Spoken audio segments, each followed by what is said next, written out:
Halo sahabat Dikbud, di masa kebiasaan baru seperti sekarang ini, ingat selalu pesan ibu.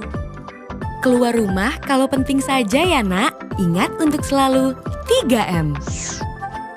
3M itu mudah dilakukan dan bisa mencegah penyebaran virus corona. Menggunakan masker, mencuci tangan dengan sabun dan air mengalir, menjaga jarak. Sahabat Dikbud, kalau kamu sayang keluarga, jangan bawa virus ke rumah ya. Ingat pesan ibu, ingat 3M.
Baik, sebelumnya Assalamualaikum warahmatullahi wabarakatuh.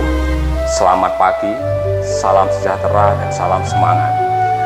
Bertemu lagi dengan saya Wahyu Adi Sukrisno dalam mata pelajaran sejarah wajib untuk kelas 11 program studi IPA. Nah, bagaimana kabar kalian hari ini? Semoga kalian hari ini masih diberikan kesehatan dan masih diberikan kesempatan untuk dapat mengikuti pembelajaran pada hari ini. Nah, sebelum mulai pembelajaran, marilah kita berdoa agar kegiatan pada hari ini kita diberikan kelancaran dan kemudahan oleh Tuhan Yang Maha Esa. Nah, berdoa mulai.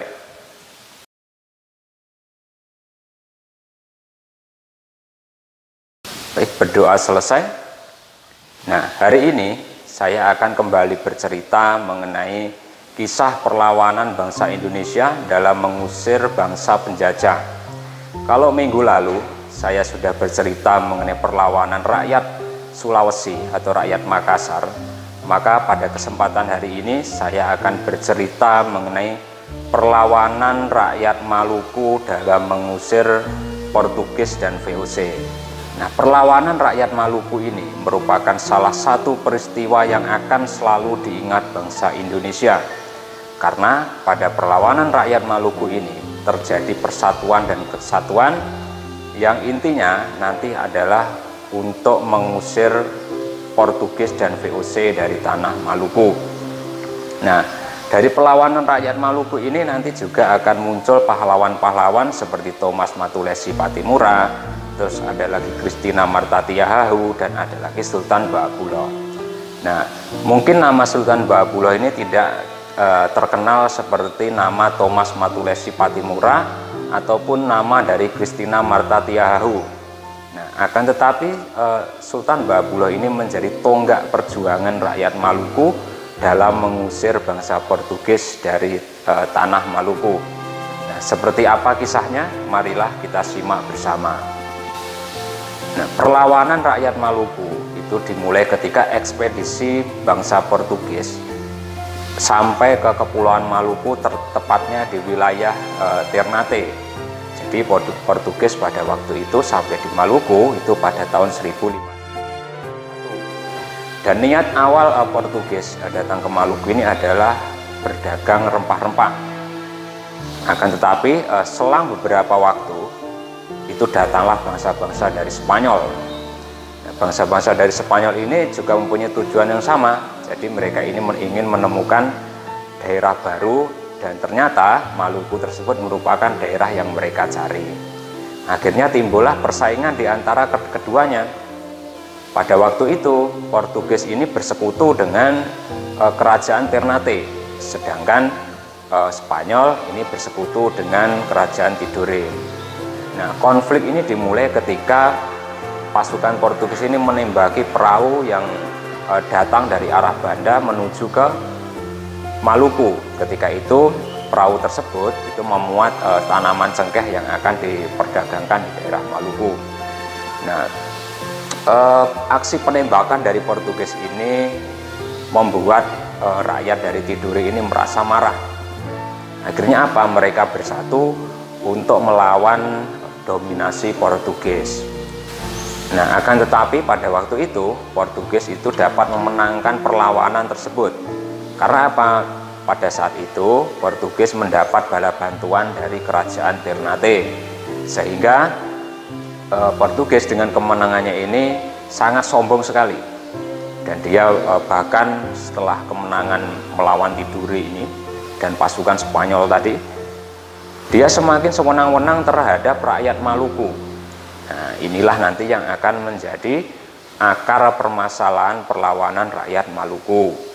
Nah, setelah memperoleh kemenangan dari Tidore, maka kedua bangsa yaitu Portugis dan Spanyol ini menyelesaikan konflik mereka dengan ditandatangani yang namanya Perjanjian Saragossa. Dalam Perjanjian Saragossa ini dinyatakan bahwa Spanyol harus keluar dari wilayah Maluku, sementara Portugis itu masih akan tetap berdagang di wilayah Maluku itu sendiri. Dengan kesepakatan Perjanjian Saragossa ini, maka Portugis semakin memantapkan kedudukannya di wilayah Maluku. Jadi yang awal mulanya Portugis ini hanya berdagang, maka lambat laun Portugis ini ingin sekali menguasai wilayah Maluku dengan memonopoli perdagangan rempah-rempah. Nah, hal inilah yang membuat kerajaan Ternate dan Tidore pada saat itu merasa terganggu dengan aktivitas bangsa Portugis ini. Nah, akhirnya karena Portugis yang sudah sewenang-wenang terhadap rakyat Maluku dan ingin memonopoli perdagangan rempah-rempah serta mengganggu kedaulatan kerajaan di Maluku, maka pada saat itu Sultan Khairun, yaitu Sultan Ternate ini menyerukan kepada seluruh rakyat Maluku, bahkan Jawa dan Irian, itu untuk bersatu melawan Portugis. Maka meletuslah yang namanya perang antara Portugis dan Maluku. Nah, pada perang Portugis melawan rakyat Maluku ini ada satu hal yang perlu diingat, yaitu rasa persatuan dan kesatuan, di mana pada waktu itu 3 kerajaan besar, jadi kerajaan Aceh, terus ada lagi Demak dan Ternate ini bersatu. Mereka melupakan sejenak persaingan perdagangan, bersatu bahu-membahu untuk mengusir bangsa Portugis ini dari wilayah Maluku. Dan pada akhirnya Portugis itu memohon damai kepada kerajaan Ternate. Nah, ternyata permohonan damai dari Portugis ini merupakan tipu muslihat untuk dapat meruntuhkan kerajaan Ternate. Nah, disinilah sifat licik dari bangsa-bangsa penjajah. Pada waktu itu Sultan Khairun ini menerima undangan yang intinya dalam undangan tersebut adalah merayakan hubungan antara Portugis dan Maluku yang kian membaik. Akan tetapi dibalik dari undangan tersebut itu sudah terselubung rencana yang sangat licik sekali. Nah, pada waktu itu undangan tersebut dibuat oleh Gubernur Jenderal Lopes de Mesquita, yaitu Gubernur Jenderal Portugis. Dengan pernyataan tersebut, maka Sultan Khairun ini percaya. Nah, sesampainya di benteng Sao Paulo ini, Sultan Khairun dijebak dan akhirnya tewas dengan mengenaskan, dan peristiwa tersebut itu terjadi pada tanggal 25 Februari tahun 1570. Nah, apa yang dilakukan Portugis ini memang sungguh sangat kejam sekali. Bahkan bisa dikatakan tidak memiliki yang namanya peri kemanusiaan.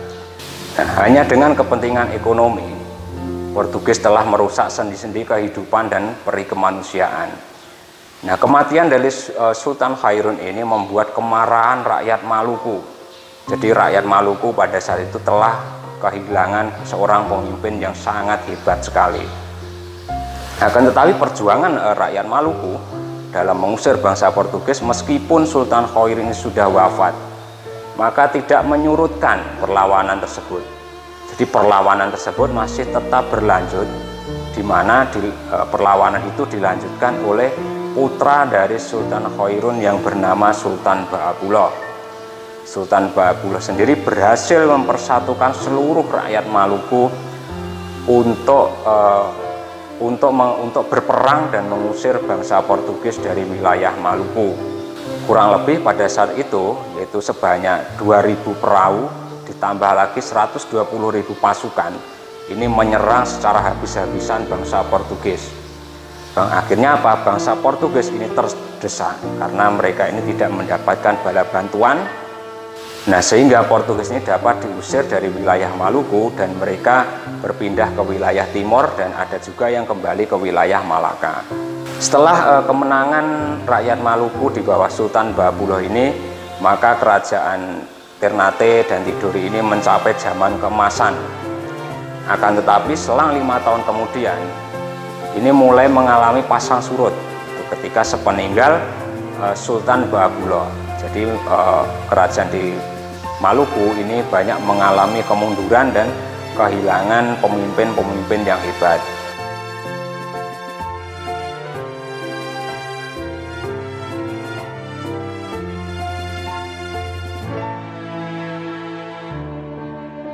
Nah, hal inilah yang dimanfaatkan kembali oleh Portugis untuk mencoba kembali menduduki wilayah Maluku, sehingga pada saat itu berkobar lagi yang namanya perlawanan rakyat menghadapi Portugis.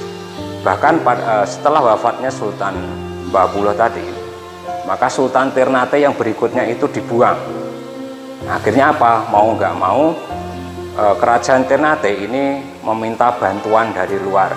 Pada saat itu datanglah Belanda atau VOC yang bersedia untuk menolong kerajaan Ternate dalam mengusir bangsa Portugis. Nah, akhirnya Portugis ini dapat berhasil diusir dari wilayah Maluku, akan tetapi menjadi malapetaka bagi Maluku itu sendiri dengan datangnya bangsa-bangsa dari Belanda atau bangsa VOC. Ternyata bangsa VOC ini lebih kejam lagi daripada bangsa Portugis, dan bangsa Belanda ini menginginkan monopoli perdagangan di wilayah Maluku sebagai imbalan atas bantuan yang mereka berikan dalam rangka mengusir Portugis dari wilayah Maluku.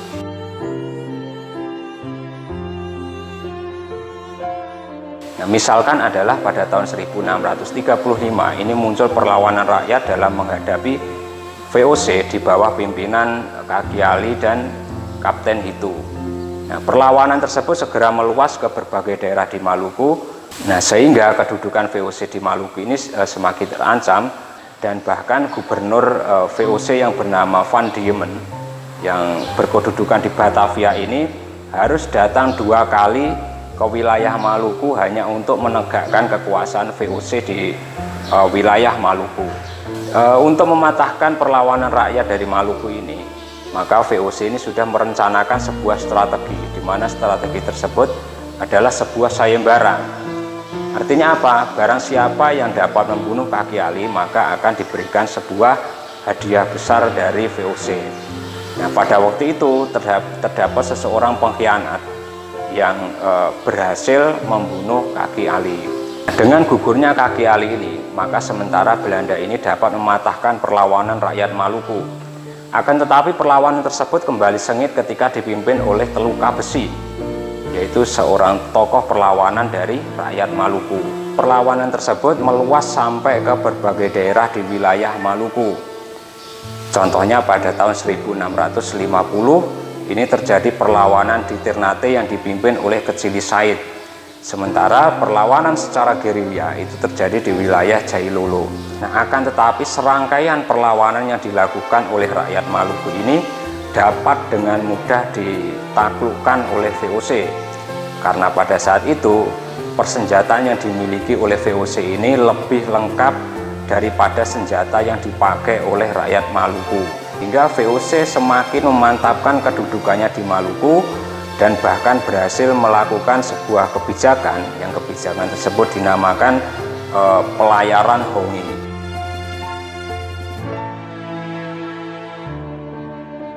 Perlawanan menghadapi VOC ini berlanjut pada tahun 1680. Ketika itu VOC memaksakan sebuah perjanjian baru dengan penguasa di Tidore. Nah, sehingga apa? Kerajaan Tidore ini turun statusnya menjadi kerajaan vasal atau kerajaan bawahan dari wilayah kendali VOC. Nah, VOC pada waktu itu juga mengangkat putra alam sebagai sultan baru di kerajaan Tidore. Nah, hal ini tidak sesuai dengan tradisi dari kerajaan Tidore, di mana yang seharusnya menjadi pemimpin kerajaan Tidore adalah Pangeran Nuku. Penempatan Tidore sebagai kerajaan vasal atau kerajaan bagian dari VOC ini mendapatkan protes keras dari Pangeran Nuku. Pangeran Nuku tidak menyetujui jika Tidore ini dijadikan kerajaan vasal di bawah kendali dari VOC. Oleh karena itu, Pangeran Nuku didukung oleh rakyat Papua di bawah Raja Ampat dan seluruh masyarakat Halmahera ini bersatu untuk melawan dominasi VOC, sehingga oleh pengikutnya Pangeran Nuku ini diberikan sebuah gelar, yaitu Sultan Amir Muhammad Saifuddin Shah. Bahkan Pangeran Nuku ini berhasil membujuk Pangeran Ibrahim dan Sultan Aharal dari Ternate untuk dapat bersatu dalam melawan VOC. Dalam perlawanan ini maka Inggris juga terlibat. Jadi dengan adanya bantuan Inggris ini maka Belanda sudah mulai kewalahan dan akhirnya Belanda itu dapat terusir dari wilayah Maluku. Dengan terusirnya Belanda dari wilayah Maluku ini, maka Pangeran Nuku ini berhasil menegakkan kedaulatan kerajaan Tidore itu terlepas dari dominasi Belanda sampai akhir hayatnya pada tahun 1805. Nah, itulah sekilas dari kisah perlawanan rakyat Maluku dalam menghadapi bangsa-bangsa penjajah. Nah, jika ada pertanyaan silahkan ditanyakan pada kelas online Google Classroom, dan jangan lupa untuk agenda selanjutnya dilihat pada postingan Google Classroom. Nah, sekian dari saya, ada kurang lebihnya saya mohon maaf. Terima kasih. Assalamualaikum warahmatullahi wabarakatuh.